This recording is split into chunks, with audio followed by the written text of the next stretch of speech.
के प्रति सेवा भाव के प्रति सच्ची कार्यांजलि है और इसके लिए मैं योगी जी को और उनकी पूरी सरकार को बधाई देता हूं। माधव बाबू का नाम यहां से पढ़कर निकलने वाले युवा डॉक्टरों को जन सेवा की निरंतर प्रेरणा भी देगा। भाइयों और बहनों, यूपी और पूर्वांचल में आस्था, अध्यात्म और सामाजिक जीवन से जुड़ी बहुत विस्तृत विरासत है। इस विरासत को स्वस्थ, सक्षम और समृद्ध उत्तर प्रदेश के भविष्य के साथ भी जोड़ा जा रहा है। आज जिन 9 जिलों में मेडिकल कॉलेज का लोकार्पण किया गया है, उनमें ये दिखता भी है। सिद्धार्थनगर में माधव प्रसाद त्रिपाठी मेडिकल कॉलेज, देवरिया में महर्षि देवरहा बाबा मेडिकल कॉलेज, गाजीपुर में महर्षि विश्वामित्र मेडिकल कॉलेज, मिर्जापुर में मां विंध्यवासिनी मेडिकल कॉलेज, प्रतापगढ़ में doctor Sonelal Patel medical college, एटा में वीरांगना अवंतीबाई लोधी मेडिकल कॉलेज, फतेहपुर में महान योद्धा अमर शहीद जोधा सिंह और ठाकुर दरिया सिंह के नाम पर मेडिकल कॉलेज, जौनपुर में उमानाथ सिंह मेडिकल कॉलेज और हरदोई, ऐसे कितने 9 मेडिकल कॉलेज। ये सभी मेडिकल कॉलेज अब पूर्वांचल के कोटि कोटि जनों की सेवा करने के लिए तैयार है। इन 9 नए मेडिकल कॉलेजों के निर्माण से करीब 2,500 नए बेड्स तैयार हुए हैं। 5,000 से अधिक डॉक्टर और पैरामेडिकल के लिए रोजगार के नए अवसर बने हैं। इसके साथ ही हर वर्ष सैकड़ों युवाओं के लिए मेडिकल की पढ़ाई का नया रास्ता खुला है। साथियों, जिस पूर्वांचल को पहले की सरकारों ने बीमारियों से जूझने के लिए छोड़ दिया था, वही अब पूर्वी भारत का मेडिकल हब बनेगा। अब देश को बीमारियों से बचाने वाले अनेक डॉक्टर, ये धरती देश को डॉक्टर देने वाली है। जिस पूर्वांचल की छवि पिछली सरकारों ने खराब कर दी थी, जिस पूर्वांचल को दिमागी बुखार से हुई दुखद मौतों की वजह से बदनाम कर दिया गया था,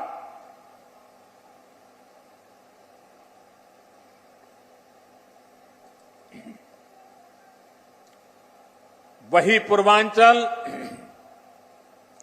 वही उत्तर प्रदेश पूर्वी भारत को सेहत का नया उजाला देने वाला है। साथियों, यूपी के भाई बहन भूल नहीं सकते कि कैसे योगी जी ने संसद में यूपी की बदहाल मेडिकल व्यवस्था की व्यथा सुनाई थी। योगी जी तब मुख्यमंत्री नहीं थे, वे एक सांसद थे और बहुत छोटी आयु के वो सांसद बने थे। और अब आज यूपी के लोग ये भी देख रहे हैं कि जब योगी जी को जनता जनार्दन ने सेवा का मौका दिया तो कैसे उन्होंने दिमागी बुखार को बढ़ने से रोक दिया। इस क्षेत्र के हजारों बच्चों का जीवन बचा लिया। सरकार जब संवेदनशील हो, गरीब का दर्द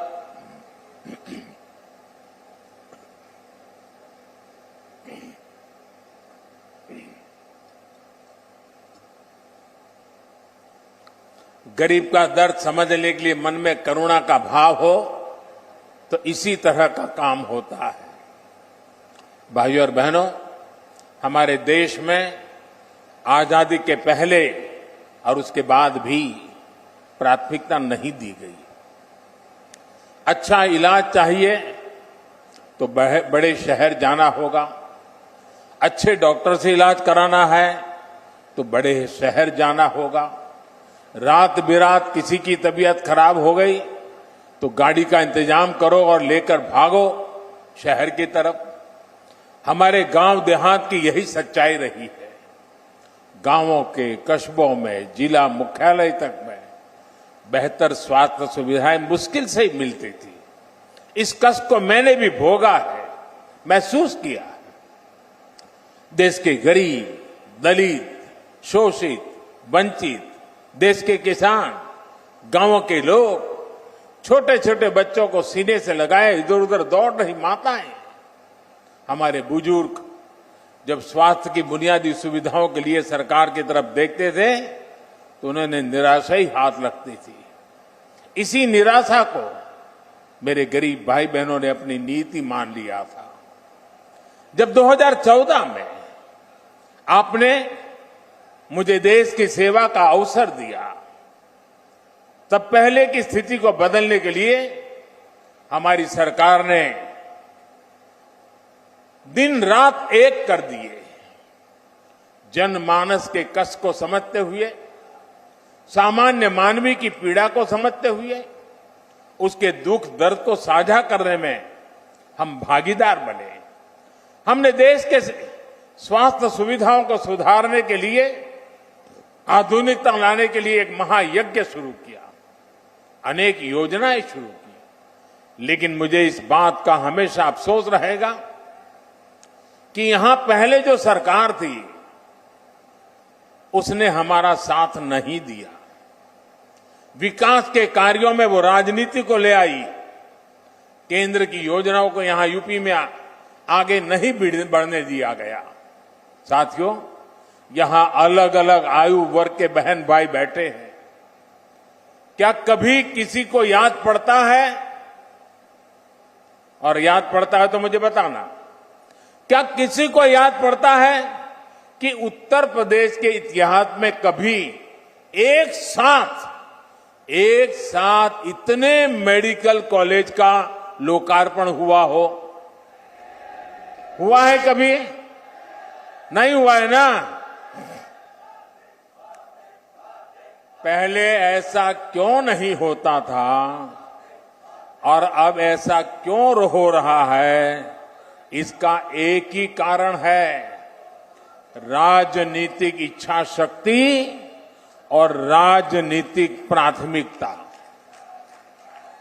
जो पहले थे उनकी प्राथमिकता अपने लिए कमाना और अपने परिवार की तिजोरी भरना था। हमारी प्राथमिकता गरीब का पैसा बचाना, गरीब के परिवार को मूलभूत सुविधाएं देना। साथियों, बीमारी अमीर गरीब कुछ नहीं देखती है, उसके लिए तो सब बराबर होते हैं। और इसलिए इन सुविधाओं का जितना लाभ गरीब को होता है, उतना ही लाभ मध्यम वर्ग के परिवारों को भी होता है। साथियों, 7 साल पहले जो दिल्ली में सरकार थी और 4 साल पहले जो यहां यूपी में सरकार थी, वो पूर्वांचल में क्या करते थे? जो पहले सरकार में थे वो वोट के लिए नहीं, डिस्पेंसरी की कहीं छोटे छोटे अस्पताल की घोषणा करके बैठ जाते थे। लोग भी उम्मीद लगाए रहते थे, लेकिन सालों साल तक या तो बिल्डिंग ही नहीं बनती थी, बिल्डिंग होती थी तो मशीन नहीं होती थी, दोनों हो गई तो डॉक्टर और दूसरा स्टाफ नहीं होता था। ऊपर से गरीबों के हजारों करोड़ रुपए लूटने वाली भ्रष्टाचार की साइकिल, ये भ्रष्टाचार की साइकिल 24 घंटे अलग से चलती रहती थी। दवाई में भ्रष्टाचार, एम्बुलेंस में भ्रष्टाचार, नियुक्ति में भ्रष्टाचार, ट्रांसफर पोस्टिंग में भ्रष्टाचार, इस पूरे खेल में यूपी में कुछ परिवारवादियों का तो खूब भला हुआ। भ्रष्टाचार की साइकिल तो खूब चली, लेकिन उसमें पूर्वांचल और यूपी का सामान्य परिवार पिसता चला गया। सही ही कहा जाता है, जाके पावन फटी बिवाई, जाके पावन फटी बिवाई, वो क्या जाने पीर पर आई। साथियों, बीते वर्षों में डबल इंजन की सरकार ने हर गरीब तक बेहतर स्वास्थ्य सुविधाएं पहुंचाने के लिए बहुत ईमानदारी से प्रयास किया है, निरंतर काम किया है। हमने देश में नई स्वास्थ्य नीति लागू की ताकि गरीब को सस्ता इलाज मिले और उसे बीमारियों से भी बचाया जा सके। यहां यूपी में भी 90 लाख मरीजों को आयुष्मान भारत के तहत मुफ्त इलाज मिला है। इन गरीबों के आयुष्मान भारत की वजह से करीब करीब 1000 करोड़ रुपए इलाज में खर्च होने से बचे हैं। आज हजारों जन औषधि केंद्रों से बहुत सस्ती दवाएं मिल रही हैं। कैंसर का इलाज, डायलिसिस और हार्ट की सर्जरी तक बहुत सस्ती हुई है। शौचालय जैसी सुविधाओं से अनेक बीमारियों में कमी आई है। यही नहीं, देश भर में बेहतर अस्पताल कैसे बने और उन अस्पतालों में बेहतर डॉक्टर और दूसरे मेडिकल स्टाफ कैसे उपलब्ध हो, इसके लिए बहुत बड़े और लंबे विजन के साथ काम किया जा रहा है। अब अस्पतालों का, मेडिकल कॉलेजों का भूमि पूजन भी होता है और उनका तय समय पर लोकार्पण भी होता है।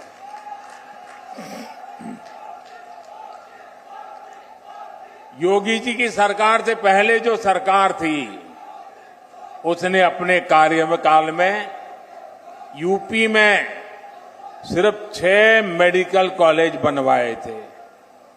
योगी जी के कार्यकाल में 16 मेडिकल शुरू हो चुके हैं और 30 नए मेडिकल कॉलेजों पर तेजी से काम चल रहा है। रायबरेली और गोरखपुर में बन रहे एम्स तो यूपी के लिए एक प्रकार से बोनस है। भाई और बहनों, मेडिकल कॉलेज सिर्फ बेहतर इलाज ही नहीं देते, बल्कि नए डॉक्टर, नए पैरामेडिक्स का भी निर्माण करते हैं। जब मेडिकल कॉलेज बनता है तो वहां पर विशेष प्रकार की laboratory training centre, nursing unit, medical unit और रोजगार के अनेक नए साधन बनते हैं। दुर्भाग्य से पहले के दशकों में देश में डॉक्टरों की कमी को पूरा करने के लिए राष्ट्रव्यापी रणनीति पर काम ही नहीं हुआ। अनेक दशक पहले मेडिकल कॉलेज और मेडिकल शिक्षा की देखरेख के लिए जो नियम कायदे बनाए गए थे, जो संस्थाएं बनाई गई, वो पुराने तौर तरीकों से ही चल रही थी। ये नए मेडिकल कॉलेज के निर्माण में बाधक भी बन रही थी। बीते 7 सालों में एक के बाद एक हर ऐसी पुरानी व्यवस्था को बदला जा रहा है जो मेडिकल शिक्षा की राह में रुकावट बन रहा है।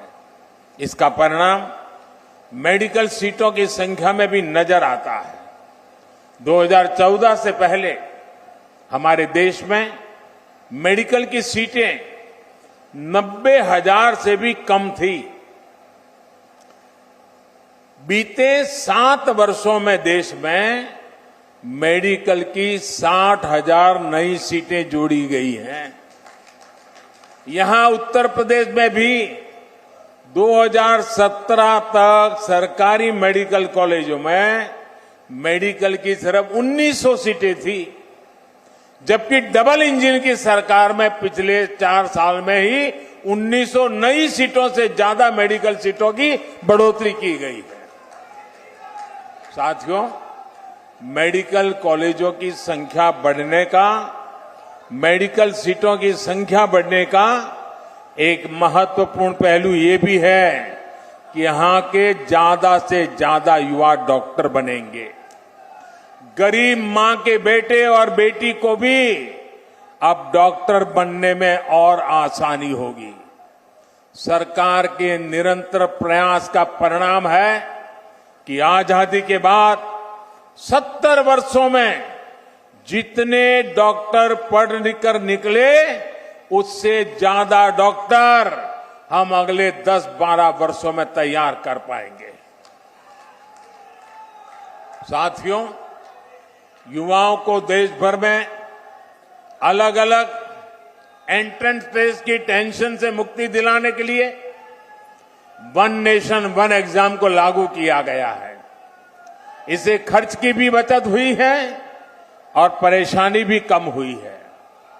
मेडिकल शिक्षा गरीब और मिडिल क्लास की पहुंच में हो, इसके लिए प्राइवेट कॉलेज की फीस को नियंत्रित रखने के लिए कानूनी प्रावधान भी किए गए हैं। स्थानीय भाषा में मेडिकल की पढ़ाई ना होने से भी बहुत दिक्कतें आती थी। अब हिंदी सहित अनेक भारतीय भाषाओं में भी मेडिकल की बेहतरीन पढ़ाई का विकल्प दे दिया गया है। अपनी मातृभाषा में जब युवा सीखेंगे तो अपने काम पर उनकी पकड़ भी बेहतर होगी। साथियों, अपनी स्वास्थ्य सुविधाओं को यूपी तेजी से सुधार सकता है। ये यूपी के लोगों ने इस कोरोना काल में भी साबित किया है। 4 दिन पहले ही देश ने 100 करोड़ वैक्सीन डोज का बड़ा लक्ष्य हासिल किया है और इसमें यूपी का भी बहुत बड़ा योगदान है। मैं यूपी की समस्त जनता, कोरोना वॉरियर्स, सरकार, प्रशासन और इससे जुड़े सभी लोगों को बधाई देता हूं। आज देश के पास 100 करोड़ वैक्सीन डोज का सुरक्षा कवच है। बावजूद इसके कोरोना से बचाव के लिए यूपी अपनी तैयारियों में जुटा हुआ है। यूपी के हर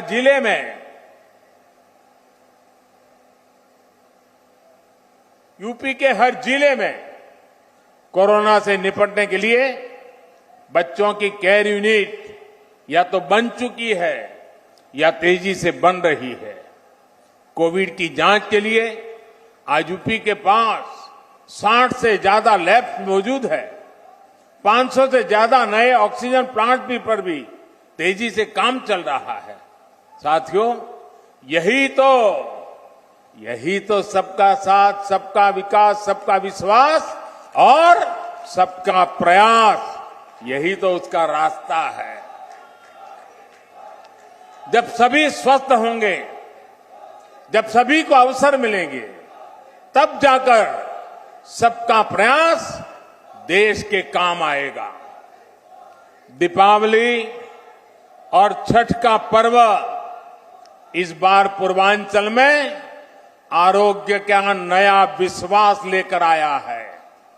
ये विश्वास तेज विकास का आधार बने, इसी कामना के साथ नए मेडिकल कॉलेज के लिए पूरे यूपी को फिर से बहुत बहुत बधाई और धन्यवाद देता हूं।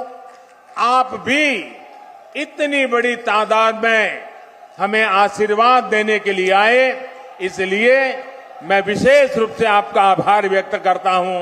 बहुत बहुत धन्यवाद। Presenting V News app, available on Google Play and App Store. Download it now.